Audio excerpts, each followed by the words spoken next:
guys, welcome back to another edition of Chats from the Blog Cabin. Today I'm actually joined by someone who when she was growing up, I considered her like another part of the family, Cassidy Morris. And Cassidy, why did I ask you to come on the show today? Tell me why. Because I have a special needs son, and the pandemic has just been hard on us, and we're discussing everything what it's like living with a child during the pandemic with special needs. And we're especially talking about the importance of wearing a mask during COVID. Yes, very much so. So tell us a little bit about yourself. I am 25 years old. I am a single mom. I'm currently working at Wayne Prep Academy as a teacher's assistant. My son is 3. He has congenital heart disease, an airway defect, and a bunch of other stuff. It's just the length of diagnosis for him. And so he's had that since he was born, am I correct? Correct.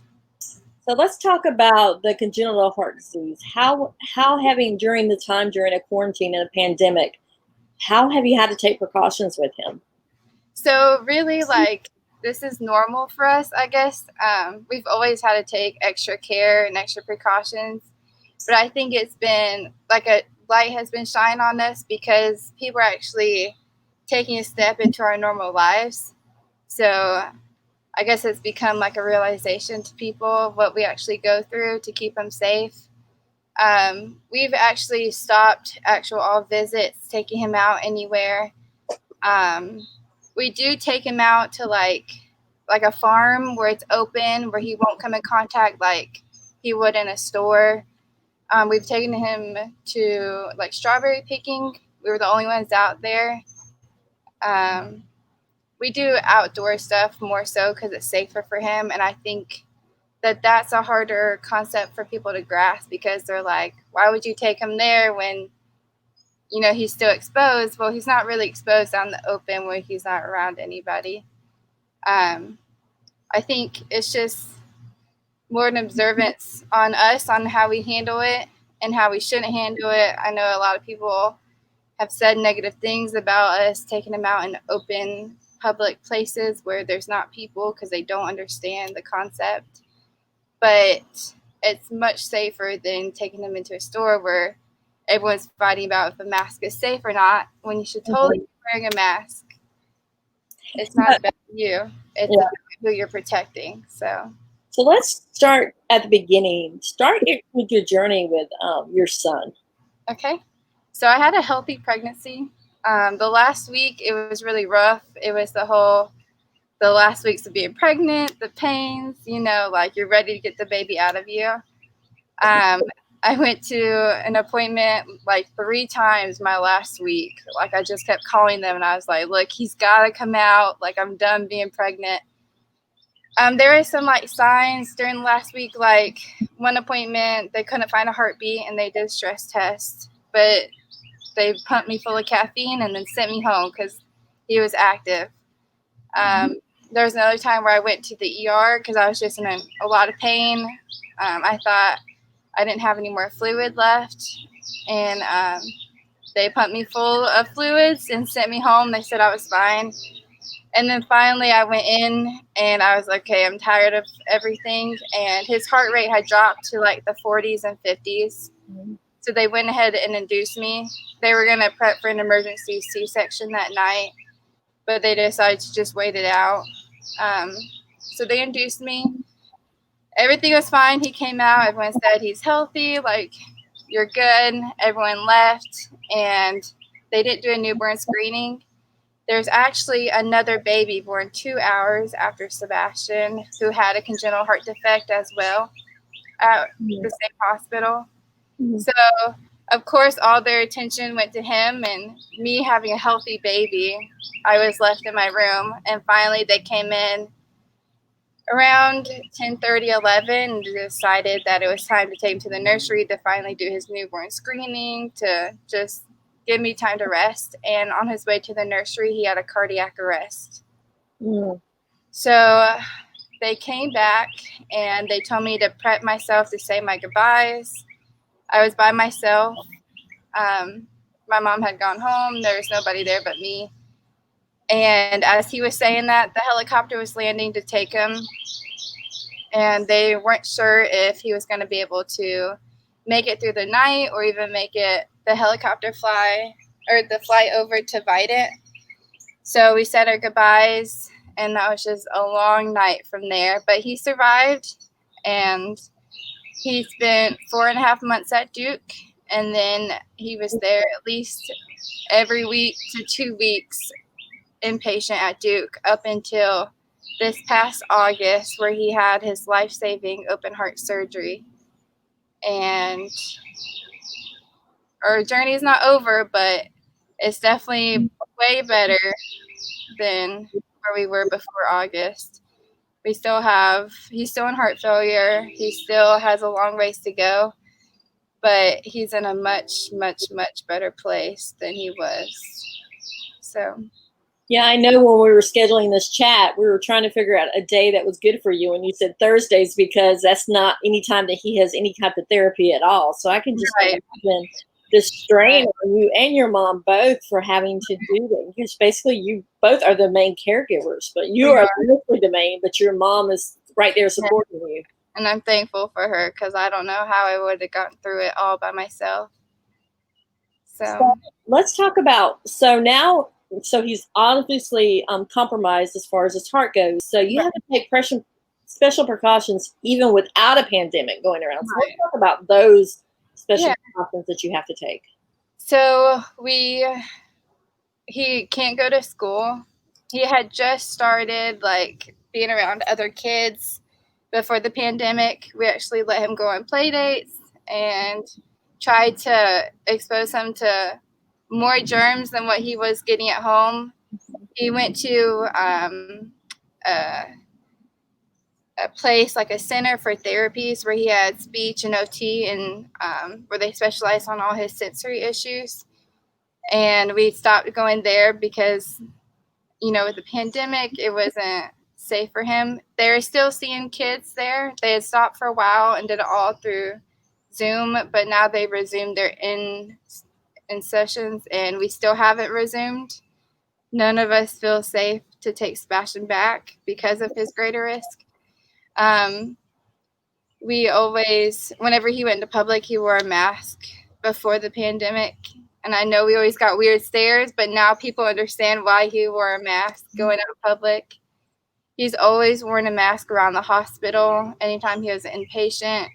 I guess it's just a norm for him. Like, he has no fear right now of the mask thing because it's something he's used to. I don't know. It's just what we're doing now is what we've been doing before. Sanitizing, wash your hands when you come in, shoes are off at the door. We're constantly like Lysoling everything. We actually had an abundance of stuff that we just buy because we use it so much before the pandemic. So when the pandemic hit, we were good the first few months, and now we're like, okay, we need supplies too. So, it's just a norm for us. I just think I think that's going to put a lot of things in perspective to a lot of people, that it's just the norm for you. It's a normal everyday thing. I mean, even though the pandemic is out there and there's a greater risk to catch something like catch COVID-19, it's just like you've already had these precautions in place. So are there any extra precautions that you do on top of what you've already done? Yeah, we were like, let people come over. Now we don't do that. His therapies, the ones that were in home, we kind of stopped that. We don't really,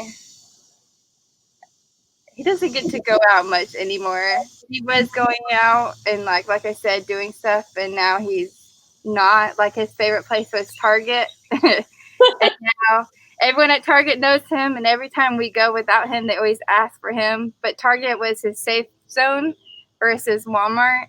Mm-hmm. Target, they clean, they do everything, but it's still like I don't feel comfortable taking him there now still with everything going on, even though they're one of the cleanest places right now, like a store-wise, because they constantly sanitize and clean, and it's just we don't take him out. when we get takeout food or any type of groceries, it either sits outside for a little bit in the heat, or we sanitize it before it comes in, or both, just depending on our time and if we're rushing. My mom is the only one that's really going out and getting groceries right now. I go out maybe like once every 2 weeks just to get out of the house. But she's mainly the one that goes to and from stores to get whatever we need. So our life has just changed. Now we're inside or in our backyard or going on walks around our neighborhood just to get out of the four walls. But that's more what we do now versus what we did before. But you've actually made like a little play area for him out there in your backyard that is like, Oh, yeah. Do you still have your sunflowers? So then at one point in time you were doing sunflowers. Yeah, I still have sunflowers. We have a whole garden. We're doing vegetables. We're actually building him a play fort. Like, I found an old play fort on Marketplace that somebody was giving away. So I got it, and we're working on that to build it up. He has a swing set. We have tire swings. We have a little mini garden for him. He loves monster trucks, so we turned an old train table into like a Monster Jam rally outside. We're just trying to make backyard fun for him. So I know he's only 3, but has he questioned why he can't go like to Target, his favorite place now? yes, and why he can't see some of his favorite people. We tell him everybody's sick. Oh. So we're doing a lot of FaceTiming people like that he used to see regularly that he doesn't see anymore, and it's hard for him. He FaceTimes his Mimi, which is someone who kept him from me while I went to work. And it's hard that he doesn't get to see her because he's extremely close to her. His best friend, Atlas, he doesn't get to see him because he goes to daycare, and I can't bring myself to do that. And it's hard because they always ask about each other, and FaceTiming's hard. And Bash is like always asking. We're saying, no, people are sick. You can't go out and do that. So that's all he knows, that people are sick and he can't go and visit. Yeah, I know that you did take him on a trip this weekend through your boat to the zoo, but you got a lot of bashing for taking him to the zoo, even though it's socially distanced. So yeah, that felt.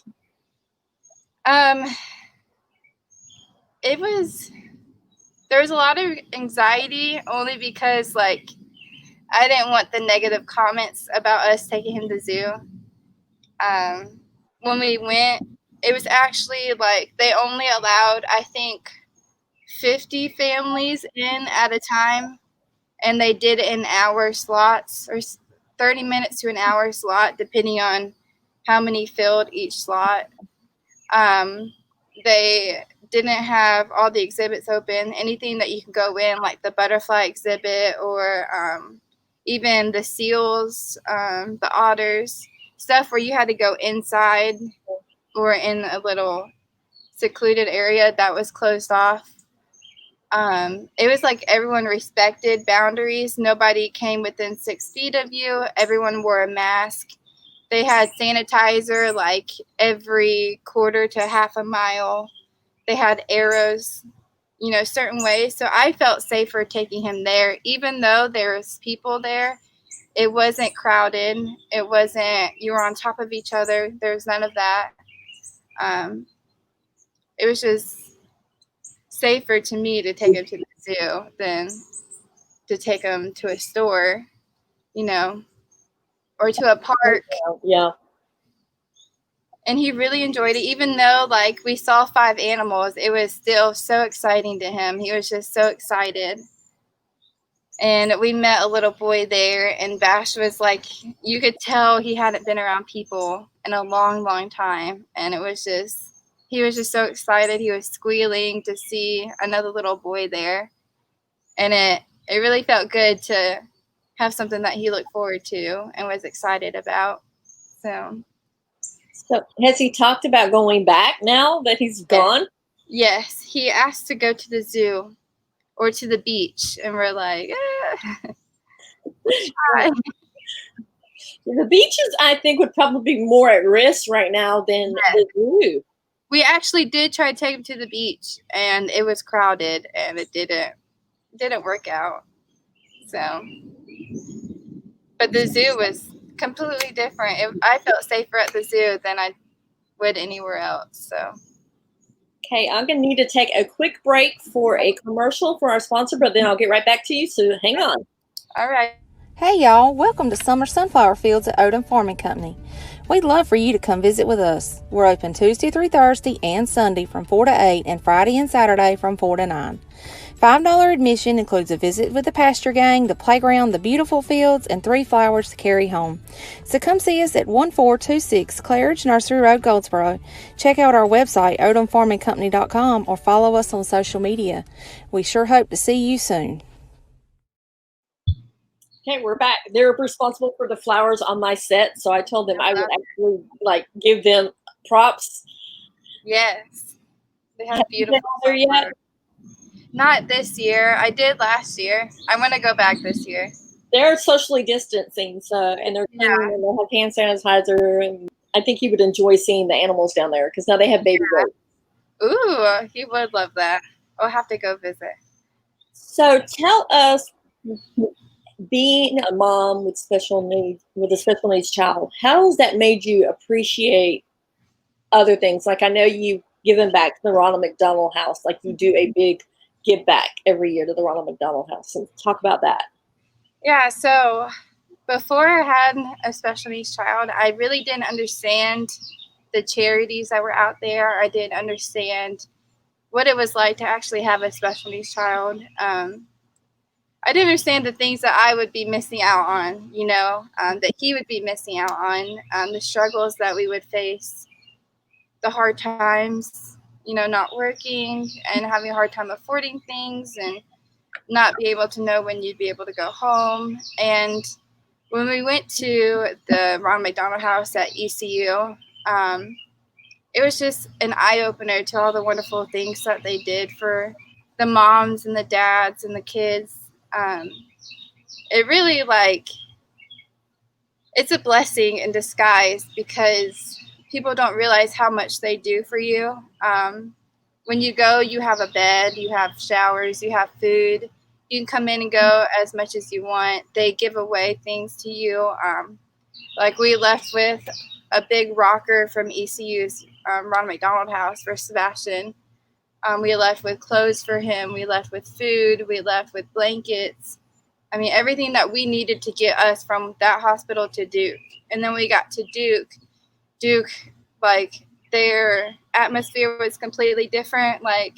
Biden, you couldn't have anyone in your rooms. You're allowed to visit with people in the social areas like the kitchen and the living room. But when you got to Duke, anybody can come stay with you. Whoever you needed for support, they're there. They want you to feel comfortable. They don't want you to go through things alone. They know each kid by name. They come and visit you in the hospital. Anytime we're like, hey, do you mind if we just pop in for lunch? We have appointments all day. You're more than welcome to go. Now the pandemic is here. It's much harder to get in there because they have to keep their kids safe and their family safe, and that's totally understandable. So there's nothing more like giving back to them and, anything that's on their wish list, we occasionally buy, or we do our drives every year, especially in the summertime when, we go there more. So for each of Sebastian's birthdays, we've had a drive where we only really wanted donations for the Ronald McDonald House, whether it was financial gifts or food or clothes. We'd happily take it to them. And I would do it every day of my life if I could, because without them, I'd probably be sleeping in a car when we were there. I couldn't afford hotels, not being able to work. We probably wouldn't have a home, because of bills, couldn't afford it. I was out of work the first 6 months of his life. So everything that I had came from the people who helped donate to us and who helped donate to the Ron McDonald House. I didn't have anything, I wasn't working. So I'm more than grateful to give back, and I hope that others see how helpful it is and give back. Anytime you go through McDonald's, always ask to donate or round up to the Ron McDonald House because it goes straight to them. Soda tabs, you collect those, and that pays for electricity. It pays the water bills. It's just everything that they get 100% goes to the families, and I'm so thankful for them. So now I know that you made a lot of connections, not just with the caregivers that were Sebastian's caregivers, but also with the families that were with. Tell us a little bit about that. So I've met a lot of people on this journey,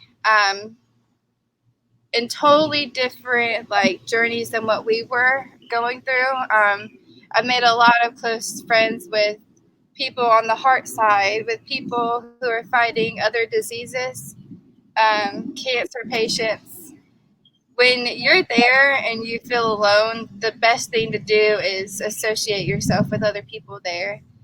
I know, even people who come in to make dinners for us, I've met several people who are like, hey, if you ever find yourself out of a job, here's my number, call me, and you'll have a place to stay, or I'll get you an interview, whatever you need. There's always someone there who's going to turn into family with you. I know I met a lot of people from Goldsboro that I didn't know that were at the Ronald McDonald House. I've met people from Greenville, from Virginia, from, all over the world that come to Duke, especially for their treatment with their kids. And it's just an eye-opener of how, the community is at the Ronald McDonald House. So it's been a blessing. And it exists only on donations, am I correct? Correct. Wow. Now, I also know that I remember, didn't you kind of have a celebrity as one of your nurses, or related to a celebrity? Yes. Gabby was Sebastian's first nurse, and she's married to Gabby McCreery. So From American Idol. Yes. And we had no idea. She used to talk about her weekend trips with her boyfriend and how she was so tired because they went on all these crazy adventures. And then we see her pop up, online, and it's like, wow, we know her. And is she still continuing to be a nurse then too? So she took a break when they got married, from what I understand, and then she went back, but she went to a different unit. So in the children's ward, they have the cardiac ICU, then they have cardiac step down, which is the cardiac kids can't go to a floor like a regular pediatric room because they're more risk of germs being spread. So they have their own floor, and then you have the cancer side, you have the NICU, you have the step down from the NICU, you have just 2 regular pediatric floors. So I think she went to one of the regular floors. Not sure, but I'm not sure if she's still working there or not. And so let's talk about a day in the life with Sebastian without the pandemic. Okay. So without the pandemic, he gets nursing that they come in and they help care for him during the week. Before the pandemic, it was a hit or miss on the days we had nursing and the days we didn't. The days we didn't was much harder on us, especially me, because he gets medicine. He gets, 14 meds in the morning. Wow. He gets 3 meds in the middle of the day, and then he gets 5 meds at night. He gets breathing treatments. He gets fed through his tube. So he has a G tube, so he feeds through it. So we were doing a pump that would pump from a bag that would feed him. But as he's gotten older and being sicker, he couldn't tolerate carrying the bag, or it was just made him tired. So we switched to doing a syringe. So we push food in him 6 times a day. And then he gets a continuous at night. So it goes through all night. But he's sleeping, so he's not bearing the weight of the bag and the pump. And then having to work is very exhausting. But I'm thankful that we had his Mimi that would come and help during the day. But when we shifted, it was always hard because working 8 to 5 and then taking care of him and then not sleeping because he has trouble sleeping at night. It was just very exhausting. So when we did have nursing, it was a big relief. You know, I could come home and take a nap, or I could just have a minute to myself and rest before a long night ahead of me. So now with the pandemic, you know, I'm home because we're not working, schools are closed. I help as much as I can. So either going behind the nurse when we have nursing and, you know, sanitizing everything so she doesn't have to do that. Being up all night so I sleep in a little in the morning now that I can. We're constantly outside, so just making sure that, like, if he needs a drink and she can be with him and I'll run in and go make him a drink. Make his food. He doesn't drink thin liquids. It's all thickened, so it's like honey thick. So drinking honey all day is what he does. He can eat, but he doesn't want to eat. So it's like a big thing to get him to eat. It takes 2 people to do therapies, and therapies are an hour long. Mm. So it gets exhausting even with help. So I don't know, pandemic or not, like, our life is on the go constantly. And now we're worrying about the extra germs. And when we go out and we wear a mask and others don't wear their mask, it puts fear on us having to come home. So when we come home, I spray myself down with Lysol. I change my clothes. If I don't have time to shower, then I just at least try to sanitize as much as I can before I go near him. But it's exhausting having to have that stress. It would be, even though people don't believe in masks, you know, that there's that big issue. It's not for what they believe in, it's to protect others. So I always push mask wearing, even if people try to fight me about it.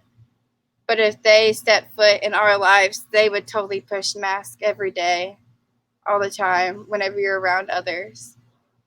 So, why do you think there's such a big controversy about the mask then? If it's supposed to help people? I don't know. I feel like it goes back to the whole my body, my choice debate. Mm-hmm. But it's not about your body or your choice. That debate should not coexist with mask wearing, because it's not you're protecting, it's others. I always try to use the analogy, like, if 2 people aren't wearing pants and you pee, you're both going to get the germs. But if one person has pants on and they pee, the other person is not going to get peed on. But if you're both wearing pants, only yourself is going to get peed on. And that goes about, you know, not sharing your germs with others. So have you had confrontations with people, or try to sit down with people and try to explain? Or some of them changed their mind after you explained to them what's going on? Or yes and no.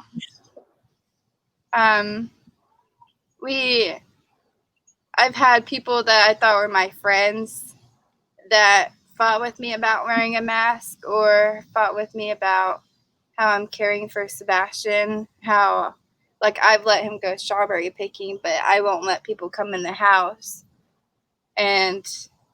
Or how I've asked people, if they do come over, like, you know, make sure you do this and this and this, but please stay outside. But if you have to come inside, you know, this is what you need to do. And it's just been like, why do I need to do that? Like, I'm already here, you know? And I'm like, you don't realize what this virus could do to Sebastian. Like, he had the flu and he was in the hospital a week. He had RSV. He was in there for almost a month. Anytime he's gotten a virus or been sick, his heart stops. And he has a pacemaker now to help prevent that. But the pacemaker, as much as it's 100% guaranteed, like if it has a bad battery or the wires are messed up, it's not going to function. And we don't know that if it's messed up or if it's not functioning correctly until something happens. So it's a big push on us to get others to be more aware. So I don't know. It's So, a hit or miss. I mean, I'm just shocked that people, when they, because honestly, Sebastian's just the cutest little thing with chubby little cheeks. And Yeah. even though I have yet to meet him in person. No. We'll have to change that after the pandemic. Yeah.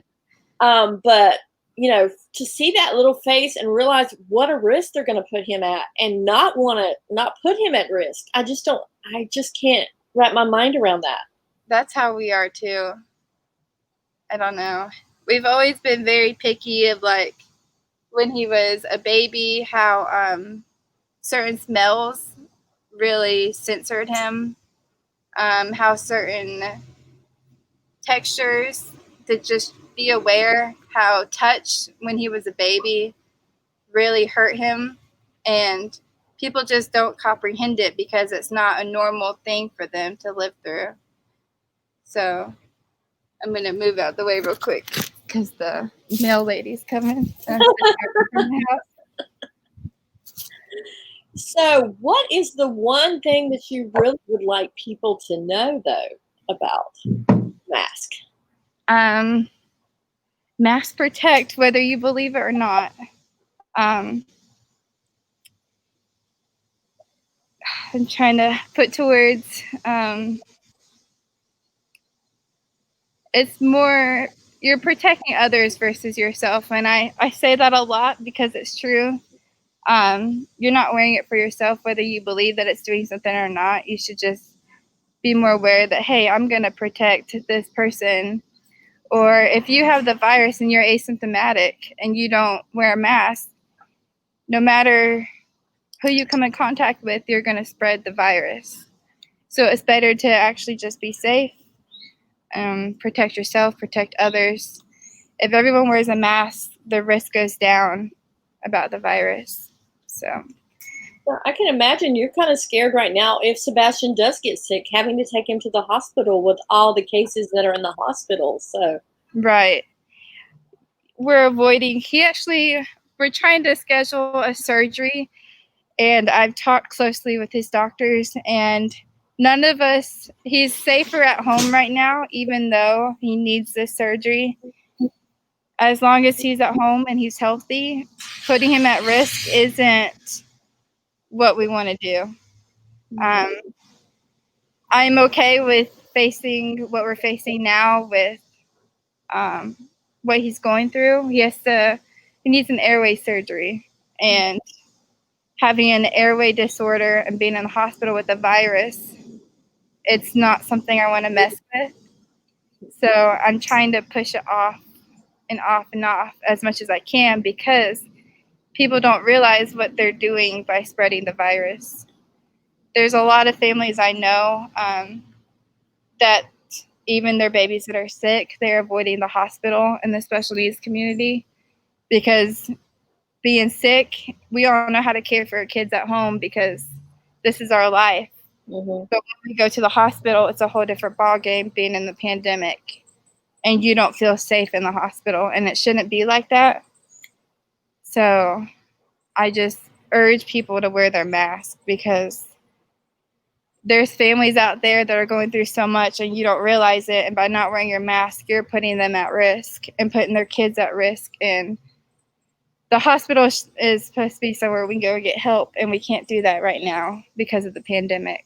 So So right now he's pretty good about not having the surgery. The doctors are okay for not having the surgery, or Yes, I've gotten a lot of feedback about that too. There, from other people who don't comprehend.